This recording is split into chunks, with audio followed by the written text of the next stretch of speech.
Welcome to the In Pursuit of Luxury podcast. I'm Shaun Borstrock, and today we're coming to you from the In Pursuit of Luxury conference in London. Joining me are two remarkable innovators, Bijou Abiola, Vice President and Chief of Staff to the CEO at Cartier, and Sam Bompas, renowned for creating some of the world's most immersive experiences.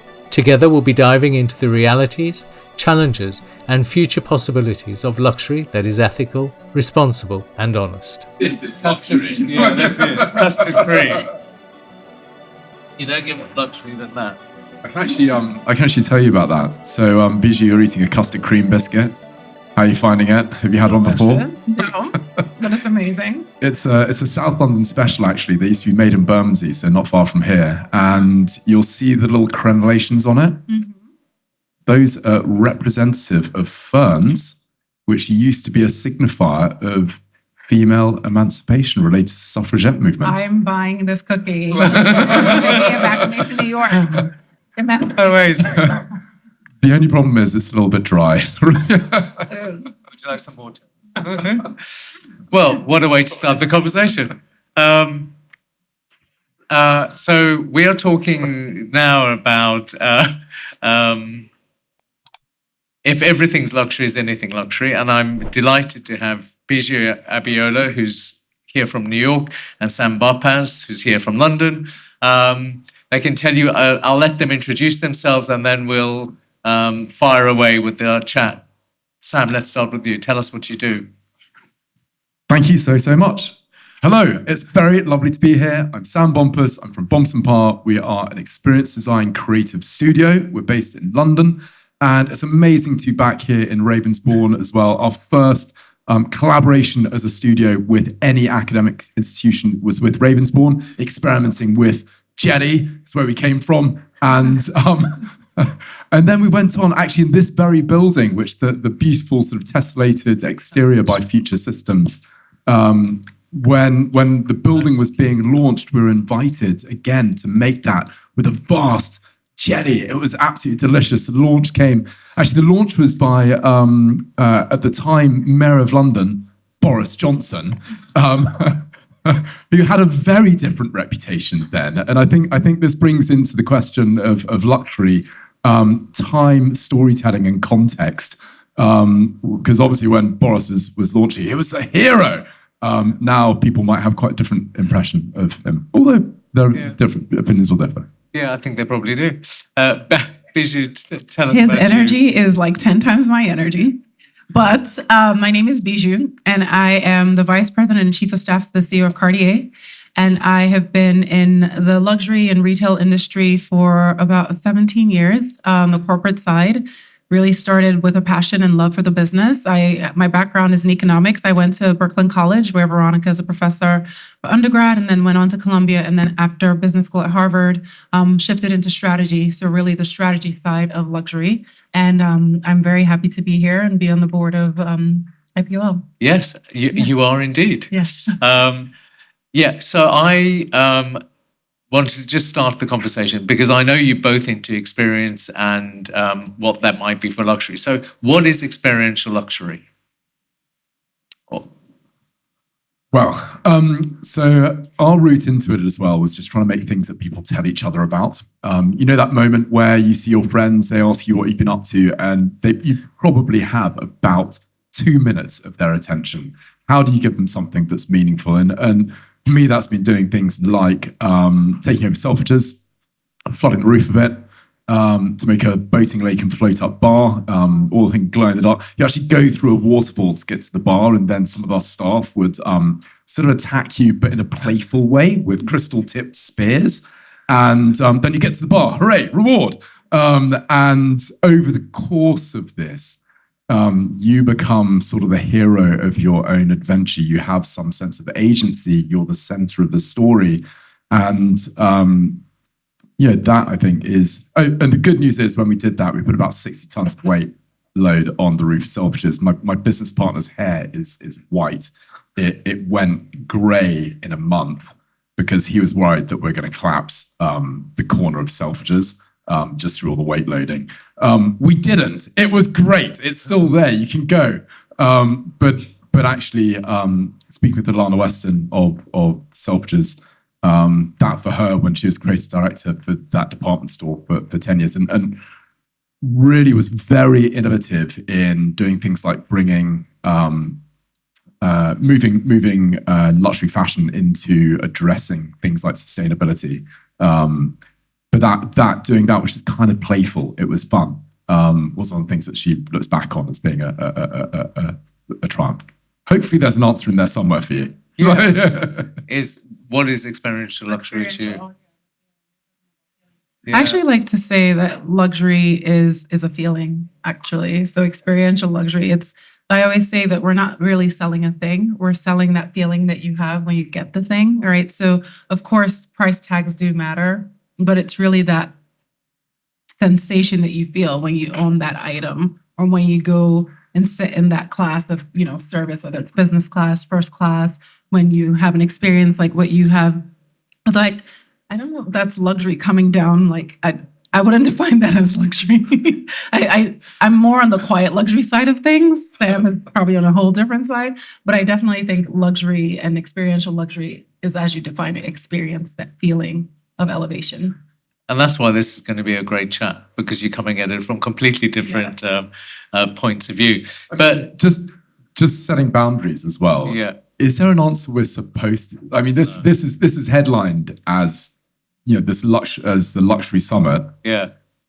Has there been a luxury definition coined? No. Okay. No, and you're welcome to try.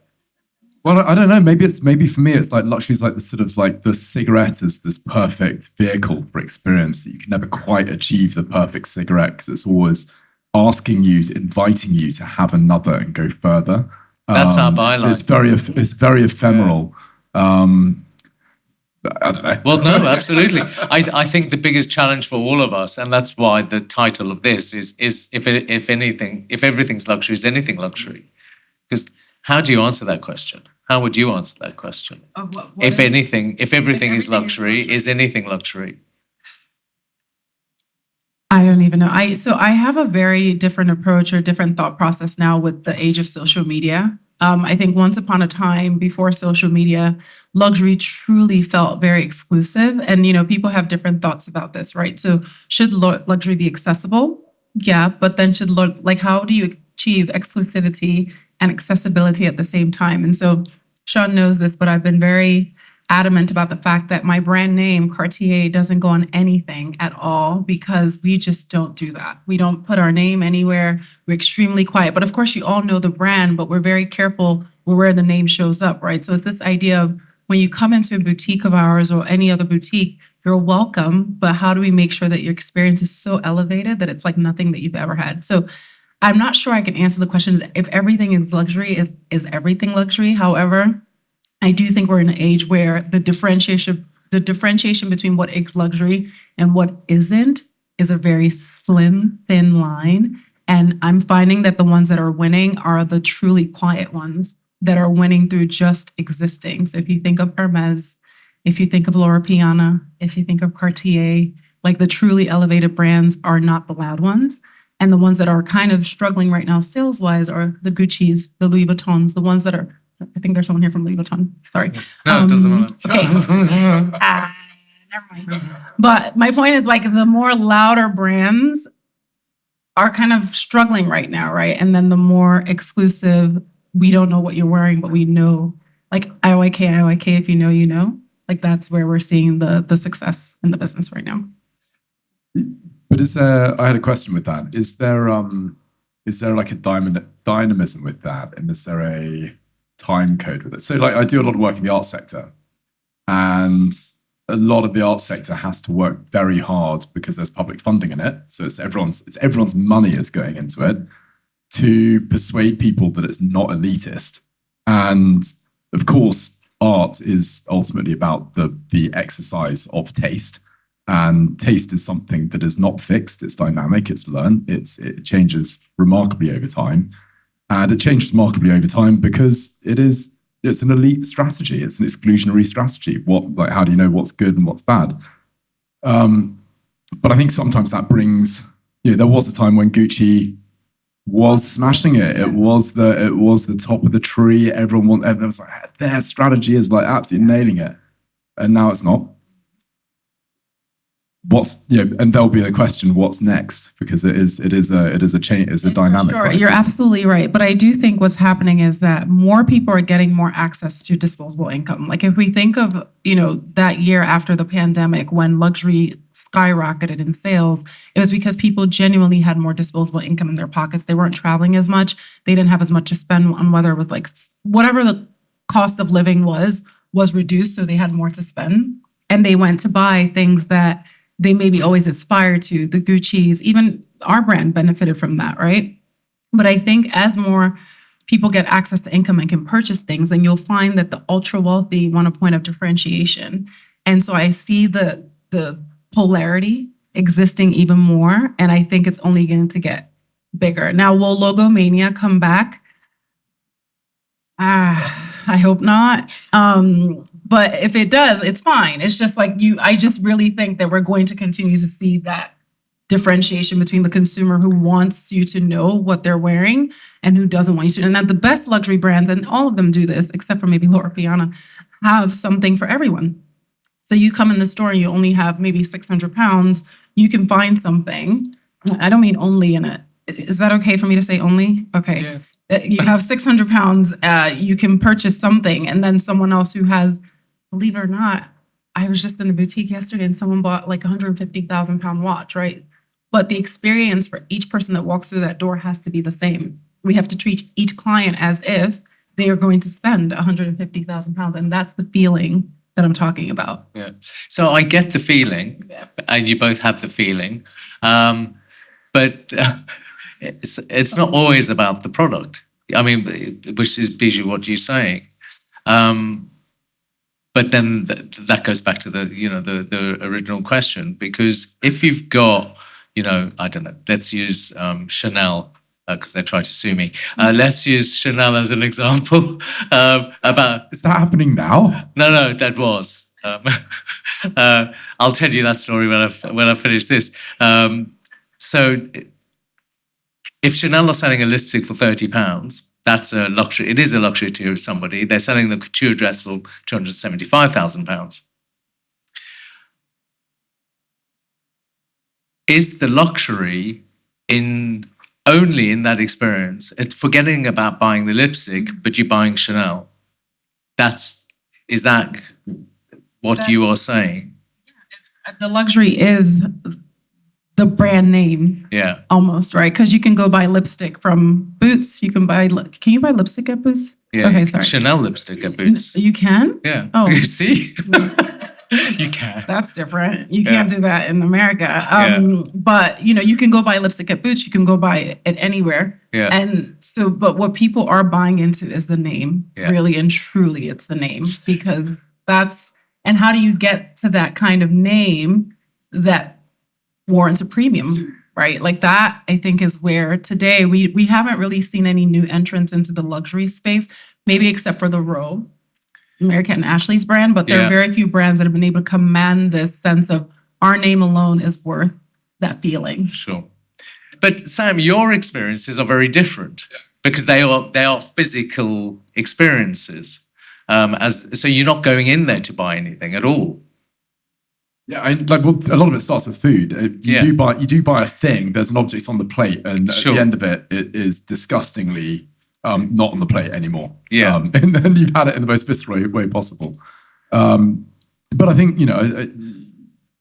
coming here, we're talking a lot about with my friends and people in the studio, what is luxury? We started getting into conversations about the favorite places you've eaten. What are your favorite restaurants? And so I often take people from the States to when they come here to St. John. And do you know St. John? You walk in, it's very stark. The wait staff are very competent, very knowledgeable, pretty casual and pretty rude. The food is all a lot of it is viscera, it's organ meats, it's cheap cuts, effectively. It's completely unforgiving in terms of anyone's dietaries. Anyone turns up with I think there might be one dish on the menu that is suitable for vegans and vegetarians, and that's the only concession. My guests from New York and America often raise an eyebrow, and they're like, what the hell is this place? Like, this is just insane as a restaurant.